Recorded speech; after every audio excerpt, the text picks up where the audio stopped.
yang selesai, Bu Norma. Baik, kenalkan ya Ibu, saya perawat Hana yang akan mendampingi Ibu pada malam hari ini. Nanti ada dua rekan saya ya Bu, ada perawat Selen dan perawat Ayu.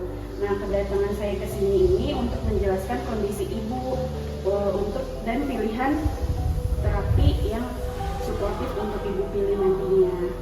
Kebetulan banget sih saya mau pengen butuh penjelasan, saya pengen nanya-nanya, soalnya teman saya semakin susah buat bicaranya, juga nelennya juga susah. Oh, berarti ini anaknya ya? Iya, saya anaknya sus. Anak yang keberapa Ibu? Saya anak yang pertama sus. Oh, baik Ibu, kami akan jelaskan nanti secara pelan-pelan ya. Tapi sebelumnya kami ingin mendengarkan dulu bagaimana kondisi Ibu sendiri, dari Ibu sendiri gimana? Iya,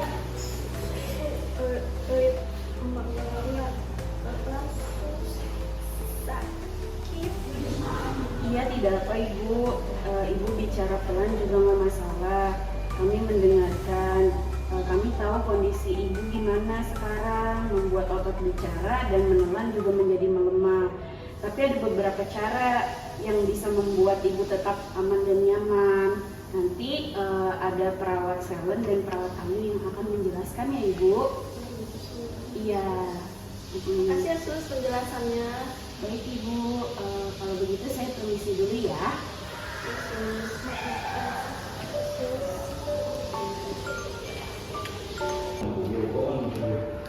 Malam Ibu, Malam sus.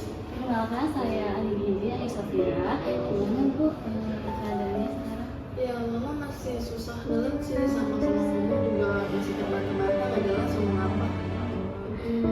Baik Ibu, saya ingin menjelaskan tentang kondisi Ibu ya Bu ya. Itu Ibu mengalami ototnya saat bangun itu lemah, sehingga Ibu saat bangun itu bisa salah jalan. Makanya Ibu suka bantu kan Bu ya atau sedap. Oh iya sih, pantesan minum aja tuh suka sampai batuk-batuk. Nah itu pun sudah makan habis pagi Ibu. Dan saya punya cara beberapa langkah untuk Ibu jadi suatu ibu. Gimana tuh sus? Yang pertama, Ibu coba posisinya 90 bagi baju. Duduk tegak 90. Iya 90 ya. Coba kalian ya sus. Ya, sandaran. Nah, kedua coba Ibu menggunakan teknik cinta, yaitu dagunya ada ke bawah diturunkan. Kenapa? Ya, lalu Ibu setiap makan nanti makannya ini yang lembut-lembut kayak sup kental, yogurt, bubur gitu ya Bu ya. Makan. Kalau Ibu saya mengerti dengan kondisi Ibu sekarang bisa makan Ibu ya.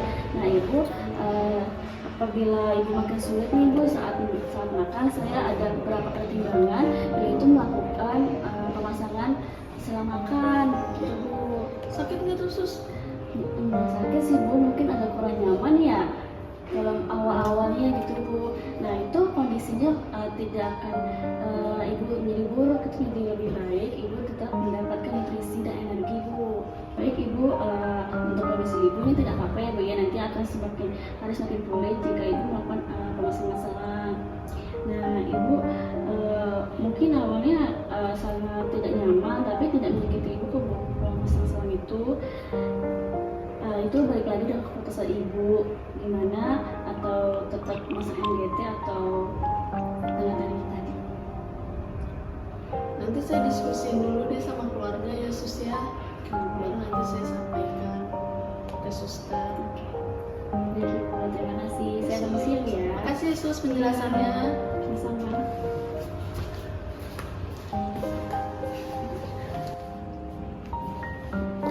Selamat malam Ibu. Malam sus. Perkenalkan, saya Susan Selen. Saya akan menjelaskan mengenai kondisi Ibu saat ini. Gimana kondisi saat ini? Udah bisa nelen atau masih susah buat nafasnya? Susah. Masih buat susah. makan sama nelen. Oke. Untuk penafasan masih melemah nggak sekarang? Iya, kalau ngomong aja kayak suaranya lama-lama kayak tambah kecil gitu loh sus. Oke. Sebab kakak mulai capek, sampai pernapasan mulai lemah, nafasnya pendek, suaranya juga makin kecil ya. Oke.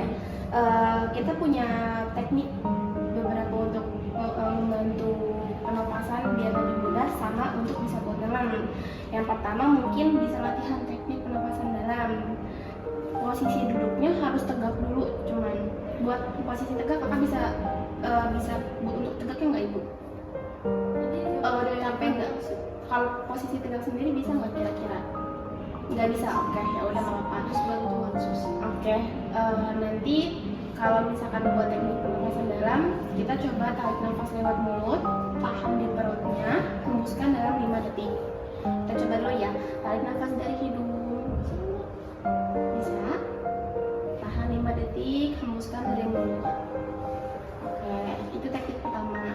Bisa dicoba di rumah selama 5-10 menit. Terus teknik yang kedua itu kita bisa coba batuk efektif. Batuk efektif itu tarik nafas dari mulut, terus tahan 5-10 detik, hembuskan langsung dibatukin. Gitu. Bisa nggak dicontohin? Kayak tarik nafas, tahan 5-10 detik, hembuskan, gitu. Bisa? Coba kita mulai pelan-pelan. Tarik nafas, tahan 5-10 detik, hembuskan, coba batuk. Oke, gak apa-apa, pelan-pelan aja. Itu memang permulaannya masih agak susah buat batuk, tapi bisa dicoba di rumah sekitar 5-10 menit lagi. Buat teknik itu bisa lebih mudah untuk menjangkau pelan-pelan waktu di rumah. Yang ketiga itu ada teknik ventilasi non-invasif atau NVS BiPAP untuk membantu kakak bernafas saat lagi tidur atau lagi lelah. Terus ada suction lendir, itu pun kalau misalkan memang kakak terpasang selang NGT itu susah untuk dikeluarkan. Kalaupun kakak nggak terpasang NGT terus diperlukan suction, mungkin memang kita perlu untuk disedot alat suction. Oke, di antara 4 teknik tadi, ibu sama kakak ada yang masih bingung nggak atau perlu ditanyakan?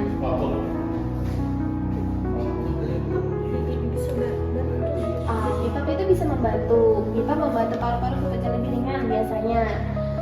Banyak pasien yang bisa tidur lebih nyenyak dan nggak mudah sesak dengan cara BiPAP. Cuma memang perlu kondisi tertentu untuk teknik BiPAP ini. Gitu.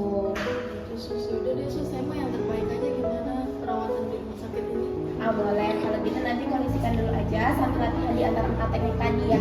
Kalau memang nanti ada perlu bantuan dari suster, nanti panggil suster aja, invite ke suster. Sama-sama, selamat malam. Ibu Salsa, Ibu Norma, semua terapi yang kami jelaskan itu tadi sifatnya suportif untuk meningkatkan kenyamanan dan kualitas hidup Ibu Salsa. Kami ingin memastikan bahwa keputusan tetap berada di tangan Ibu Salsa dan keluarga, yaitu Ibu Norma. Jadi bagaimana?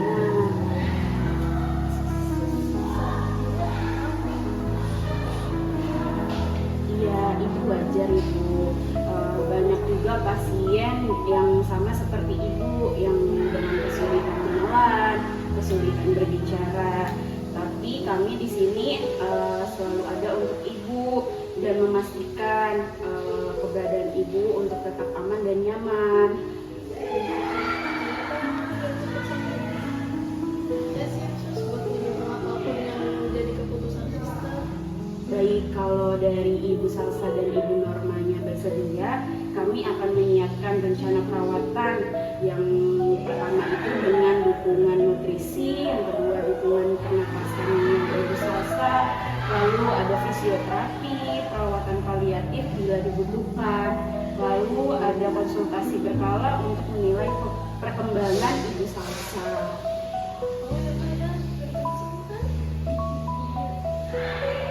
Baik, sampai di sini apakah ada pertanyaan lain dari Ibu Salsa mungkin atau Ibu Norma?